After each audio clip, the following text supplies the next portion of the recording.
Fast minds, get ready for some fast facts. What are we uncovering today? Yes, too many cough drops can cause tooth decay. They often contain sugar that feeds harmful mouth bacteria, which produce acids that damage your enamel. To protect your teeth, limit how often you use cough drops and opt for sugar-free versions when you can.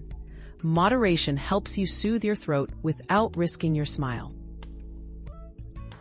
Our quest for knowledge never ends. Thanks for being part of today's discovery. Subscribe, like, and share to join us on the next one.